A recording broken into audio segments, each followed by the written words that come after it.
ദുഃഖവെള്ളി എല്ലാവരുടെയും ജീവിതത്തിൽ എല്ലാ വർഷവും കടന്നു വന്ന് പോകുന്ന ഒന്നാണ് ദുഃഖവെള്ളി.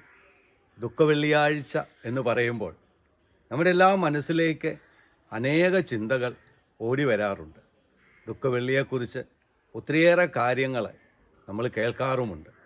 ക്രിസ്തുവിൻ്റെ പീഡാസഹനവും ഗോകുൽത്താ മലയിൽ കുരിശിന്മേൽ 3 ആണിമേൽ തറയ്ക്കപ്പെട്ട് രക്തം വാർന്ന് ക്രിസ്തു മരിക്കുന്നതും ലോകത്തിൻ്റെ സകല പാപങ്ങളും ഏറ്റെടുത്തുകൊണ്ട് ക്രിസ്തു മരിക്കുന്നെന്നും അനേകരുടെ രക്ഷയ്ക്ക് വേണ്ടി, ലോകത്തിൽ ജനിച്ച എല്ലാ മനുഷ്യൻ്റെയും രക്ഷയ്ക്ക് വേണ്ടിയാണ് ക്രിസ്തു ക്രൂശു മരണം വഹിച്ചതെന്ന് നമ്മളെല്ലാവരും വിശ്വസിക്കുന്നുണ്ട്.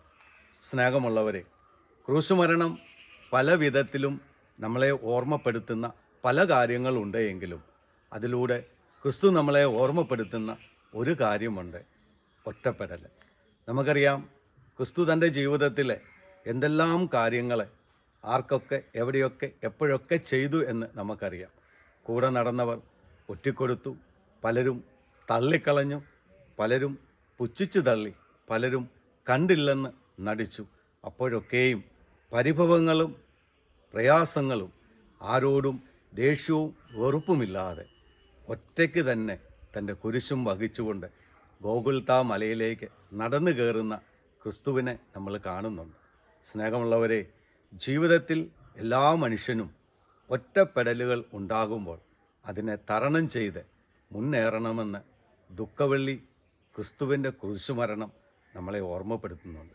ക്രിസ്തു ആരായിരുന്നു, എങ്ങനെ ജീവിച്ചു, എങ്ങനെയൊക്കെ ആളുകളുടെ കൂടെ നടന്നു, ആളുകൾക്ക് വേണ്ടി എന്തെല്ലാം ചെയ്തു, എന്നിട്ടും അവസാനം ഒറ്റപ്പെടുന്ന ഒരവസ്ഥ ക്രൂശുമേൽ നമ്മൾ കാണുന്നു. ആ ഒറ്റപ്പെടലിലും ക്രിസ്തു സഹിച്ചു നിൽക്കുന്നത് എങ്ങനെയാണ്? താൻ പ്രാർത്ഥനയിലൂടെ ബലപ്പെട്ടു, ശക്തിപ്പെട്ടു. സ്നേഹമുള്ളവരെ, ജീവിതത്തിലും നമുക്ക് പലവിധ പ്രയാസങ്ങളും ഒറ്റപ്പെടലുകളും കൂടെയുള്ളവർ തള്ളിക്കളയുകയും പുച്ഛിച്ചു തള്ളുകയും അറിയുകയില്ല എന്ന് പറയുകയും ഒറ്റിക്കൊടുക്കുകയും ഒക്കെ ചെയ്യുമ്പോൾ യേശുവിൻ്റെ ഈ ക്രൂശുമരണം ഓർമ്മയിൽ നാം കൊണ്ടുവരണം.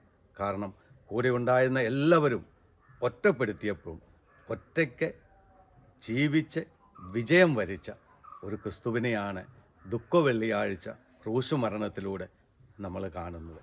ജീവിതത്തിൽ ഒറ്റപ്പെടലുകൾ ഉണ്ടാകുമ്പോൾ, ജീവിതത്തിൽ മറ്റുള്ളവരെ ഒറ്റിക്കൊടുക്കുമ്പോൾ, തള്ളിപ്പറയുമ്പോൾ, അറിയില്ല എന്ന് പറയുമ്പോൾ ക്രൂശിലേക്ക് നോക്കുക, ക്രിസ്തുവിലേക്ക് നോക്കുക.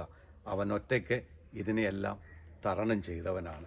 ദുഃഖവെള്ളിയാഴ്ച ദിവസം നമ്മളെ ഓർമ്മപ്പെടുത്തുന്നതും എല്ലാവരും കൂടെ ഉണ്ടായിട്ടും താൻ ഒത്തിരിയേറെ ഉപകാരം ചെയ്തവരും തൻ്റെ കൂടെ നടന്നവരുമൊക്കെ തള്ളിക്കളഞ്ഞപ്പോഴും ഒറ്റയ്ക്ക് സകലതിനെയും നേരിട്ട ഒരു ക്രിസ്തുവിനെയാണ് നമ്മൾ കുരിശിൽ കാണുന്നത്.